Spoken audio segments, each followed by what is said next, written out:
Hello and welcome back साथीहरु। आजको यो भिडियोमा मैले सोलो लेभलिङ एनिमेको एपिसोड नम्बर 4 एक्सप्लेन गर्न जाँदैछु। सो ढिलो नगरिकन आजको यो भिडियो यही स्टार्ट गरौँ। लास्ट एपिसोडमा हामीले जिनु त्यो इन्स्ट्यान्ट डन्जनमा गएर गब्लिनहरुलाई मारेको र अन्त्यमा उल्फसँग लड्दै गर्दा उल्फले अट्याक गर्न आएको देखेका थियौं।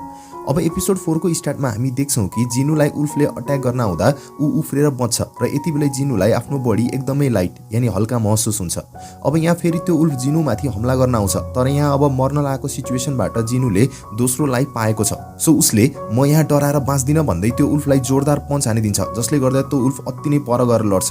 जुन देखेर जिनु आफै दङ्ग परेर कि मेरो स्ट्रेन्थ बढेको छ सोच्छ र पछि गएर त्यो उल्फमाथि कयौं लगातार पञ्चहरू हानिदिन्छ, तर त्यो उल्फलाई धेरै चोट लागिरहेको हुँदैन। सो जिनुले आखिर अब म यसलाई कसरी हराऊ, मसँग कुनै वेपन पनि छैन सोच्छ र यति बेलै यहाँ उल्फ आफ्नो दमदार अट्याक गर्न रिसाउँदै आउँछ। तर यति बेलै जिनुले आफ्नो इन्भेन्ट्रीको बारेमा सम्झिन्छ र त्यसलाई त्यो नोटिफिकेसनको स्क्रिनमा खोल्छ र त्यहाँ एउटा वेपन भेटाउँछ र त्यहाँबाट एउटा वेपन जुन एउटा तरवार हुन्छ त्यो निकालेर त्यो उल्फ उफ्रेर अट्याक गर्न आउँदा जिनुले उसको टाउको बीचबाट काटिदिन्छ। अब यहाँ त्यो उल्फलाई मारेर जिनुले यो तरवार मेरो इन्भेन्ट्रीमा कसरी आयो मलाई थाहा छैन, किनकि मिस्टर किमले त उहाँले यो तरवार 3 मिलियनमा किनेको भन्नुभएको थियो। म त यसलाई आफै किन्न पनि सक्थेन सोच्छ र यति बेलै जिनुको फेसमा लागेको चोट आफै गायब हुन्छ। अब यति बेलै यहाँ अझै दुईवटा उल्फ आउँछ, तर अब जिनु नडराएर अट्याक गर्ने सोच्छ, तर देख्छ कि उसको तरवार त जमिनमा धसेको हुन्छ। अब यहाँ यी दुईवटा उल्फहरू उसको नजिक बढ्दै हुन्छन् र अन्तिममा जिनुले पनि तरवारलाई तानेर निकाल्छ र ती दुईवटै उल्फलाई अट्याक गर्छ। यहाँ अब हामी देख्छौं कि एउटा उल्फले आफ्नो मुखले जिनुको काटाना समातिदिन्छ, जुन देखेर जिनु दङ्ग पर्दै यी उल्फको दाँत साँच्चै स्टिलको भएको बुझ्छ र यहाँ अब जिनुले आफ्नो तरवारलाई इजिली टुक्रिन दिन सक्दैन थियो। सो उसले त्यो उल्फलाई लात्ता हान्छ र त्यो उल्फको मुख काटिदिन्छ र मनमा नै यी मोन्स्टरहरू त्यो ठाउँमा भएको मोन्स्टर भन्दा कम खतरनाक छन् सोच्छ।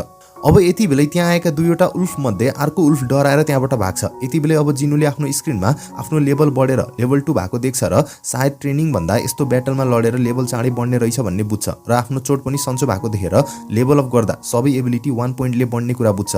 हामी देख्छौं कि जिनुले डेली टास्क कम्प्लिट गर्दा 3 पोइन्ट पाउँथ्यो, तर यहाँ उसले 5 पोइन्ट पाएको हुन्छ र अब जिनुले आफैलाई स्ट्रङ भइरहेको र लेभल अप गरिरहेको बुझ्छ। अब उसले ती उल्फहरूमा म्याजिक आइटम खोज्छ र त्यहाँ एउटा उल्फको दाँत भेट्छ। यति बेलै उसको अगाडिको स्क्रिनमा एउटा शपको स्क्रिन ओपन हुन्छ र त्यहाँ जिनुले आफू अहिले लो लेभलमा भएको कारणले गर्दा त्यहाँ नयाँ आइटम किन्न नपाउने तर बेच्न पाइने भन्ने कुरा बुझ्छ। सो अब जिनुले त्यो दाँतलाई बेचिदिन्छ र 20 गोल्ड कोइन पाउँछ र मनमा नै रियल लाइफमा यो गोल्ड कोइनबाट कति पैसा आउँछ होला र त्यही नि सायद यो ई लेभलको डन्जन होला। सो त्यही भएर यहाँ पाइने गोल्ड कोइन पनि सस्तो नै होला सोच्छ। यहाँ अब जिनुले मनमा नै म लेभल अप गरिरहेको भए पनि बोसलाई हराउन गाह्रो पर्नेछ, मसँग खाना र पानी पनि धेरै छैन, सो मैले केही गरेन भने त्यसै नि म यहाँ मर्ने नै वाला छु। सो सायद लेभल अप गरेर मैले बोसलाई मार्न पनि सक्छु होला कि सोच्छ र यति बेलै त्यहाँ अघि भागेको उल्फले कयौं अरू उल्फहरूलाई लिएर आउँछ, तर जिनु नडराएर म पहिल्यै मरिसकेको छु, सो अब मलाई मर्नबाट डर लाग्दैन भन्दै जिनुले ती उल्फहरूलाई अट्याक गर्न अघि बढ्छ र यहाँ जिनुले अब एक एक गरी ती सबै उल्फहरूलाई अट्याक गरेर मारिदिन्छ र यसले गर्दा उसको लेभल एकैचोटी धेरै नै लेभल अप हुँदै जान्छ र यहाँ उसले उल्फ एसासिनको टाइटल पनि पाउँछ। अब यति बेलै हामी देख्छौं कि यता रियल वर्ल्डमा बाटोको बीचमा खुलेको डन्जन अब टुट्नै लागेको हुन्छ। थाहा छ होला नि, डन्जन टुट्यो भने त्यहाँबाट मोन्स्टर रियल वर्ल्डमा आउन सक्नेछन्।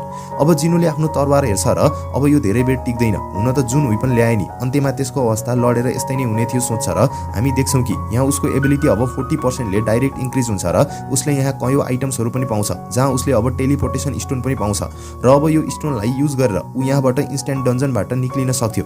तर यहाँ उसले मनमा नै कि म अब बाहिर जाउँ त, तर यहाँ ब्याटल गरेर मेरो लेभल अति चाँडै बढ्न सक्छ सोच्छ र त्यही भएर जिनु अब त्यो डन्जनको बोसलाई मार्न अझै तलतिर हिँड्न थाल्छ। अब हामी यता जुहीलाई देख्छौं, जहाँ उसलाई हन्टर एसोसिएसनबाट एउटा कल आउँछ र यहाँ उसलाई त्यो अघिको डन्जन ब्रेक भएको कुरा बताइन्छ। यहाँ जुहीले आफूले मनमा नै कि यो मैले गर्दा भयो, किनकि मैले उनीहरूसँग जान मनाई गरिदिए सोचे, तर यति बेलै उनीहरूले जुहीलाई मद्दत गर्न त्यो डन्जन ब्रेक भएको ठाउँमा बोलाउँछन् र यहाँ यति बेला जुही डराएको भए पनि जियुलाई मेहनत गरेको सम्झिन्छ र आफू पनि हार नमान्ने सोचेर त्यहाँ जान एग्री गर्छ। अब यता जिनुले अरू मोन्स्टरलाई मार्दै जब जब म लेभल अप गर्ने गर्छु मेरो मोन्स्टरहरूसँगको लडाई झन भन्दा झन इजी हुँदै गइरहेको छ र यसको साथै यी मोन्स्टरहरूको नामको कलर पनि चेन्ज हुने गर्छ। व्हाइट कलरको छ भने ती मोन्स्टर म भन्दा कमजोर छन्, ओरेन्ज कलर यानी म जतिकै पावरफुल हुनेछन् र रेड कलरको छ भने म भन्दा बढी पावरफुल हुनेछन्। पहिला म यहाँ आउँदा यी उल्फको कलर नि रेडमा थियो, तर अब यो व्हाइट भइसकेको छ।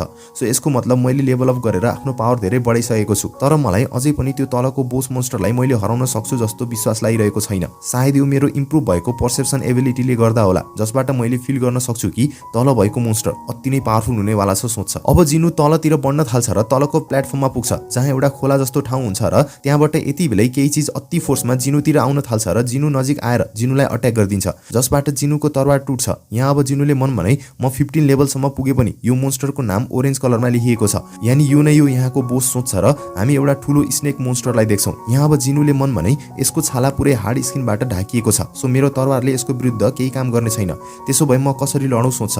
अब यति बेलै त्यो मोन्स्टरले जिनुमाथि हमला गरिदिन्छ, तर यहाँ अब जिनुले आफ्नो त्यो भाँचिएको तरवार युज गरेर नै त्यससँग लड्न थाल्छ र मैले जे गरेर भए पनि यसको डिफेन्सलाई कमजोर गर्नुपर्छ, तर म यसको यति हार्ड स्किनलाई कसरी काटौँ सोच्छ। र यति बेलै त्यो मोन्स्टरले जिनुलाई हमला गरेर पानीमा फ्याँकिदिन्छ, तर जिनु त्यो अट्याकबाट बच्छ।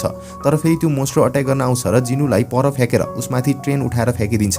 यहाँ अब जिनुले मन भने मैले म अलि स्ट्रङ भए जस्तो लागेको थियो, तर म अझै पनि कमजोर नै छु, आखिर मैले यो मोन्स्टरलाई हराउन अझै कति पावरफुल हुनुपर्नेछ सोच्छ। र यति बेलै जिनुलाई मिस्टर सङको कुरा याद आउँछ, जहाँ उहाँले एकचोटि जिनुलाई तिमी अति मेहनत गरेर सबैलाई तिमी पनि केही गर्न सक्छौ भनेर देखाइदेऊ भन्नुभएको थियो। सो अब त्यो मोन्स्टर यहाँ फेरि जिनुमाथि अट्याक गर्न आउँछ र जिनुलाई एउटा पिल्लरमा ठोकाएर त्यसको अर्कोतिर पुगाइदिन्छ। यहाँ अब जिनुले सबैले मलाई सबैभन्दा कमजोर हन्टर नाम दिएका छन्, कमजोर मान्छे सबैको अगाडि झुक्नुपर्छ, उनीहरूले डरमै बाँच्नुपर्छ, अन्तिममा उनीहरूले नै कुर्बानी दिनुपर्नेछ र सबैले उनीहरूको फाइदा उठाउने गर्छन्, सो मलाई केही प्रुभ गर्नु छ भने मलाई पावरफुल हुनै पर्नेछ भन्दै यहाँ अब यो मोन्स्टरले अट्याक गर्न जिनुमाथि आउँदा जिनुले मोन्स्टरको मुखमा समातेर उसको शरीरमा आफूलाई अड्काउँछ, तर त्यो मोन्स्टरले जिनुलाई फेरि तल फ्याँकिदिन्छ। तर जिनु फेरि उठेर म स्योर पावरफुल हुनेछु भन्दै चिच्चाउँछ र यहाँ मोन्स्टरले अट्याक गर्दा जिनुले पनि अट्याक गर्छ र म यति चाँडै हार मान्न सक्दिनँ, त्यो मोन्स्टरको अगाडि यो त केही पनि होइन र यसले मलाई त्यो मोन्स्टर जस्तो डराउन पनि दिन सक्दैन भन्छ। र यहाँ जिनुले त्यो मोन्स्टरको मुखमा आफ्नै हातले समातेर मैले आफ्नो सबै एबिलिटीको पोइन्ट्सहरू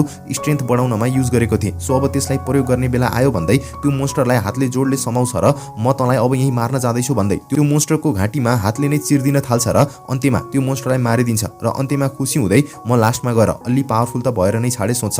र यति बेलै अब जिनुले त्यो मोन्स्टरको स्ट्रङ दाँतबाट बनेको एउटा हतियार पाउँछ, जसको पावर जिनुसँग अघि पहिला भएको काटाना भन्दा डबल हुन्छ र त्यसमाथि यो सोर्डले कसैलाई पनि प्यारालाइज गरेर उसको पावर हरेक 1 सेकेन्डमा कम गर्न सक्थ्यो।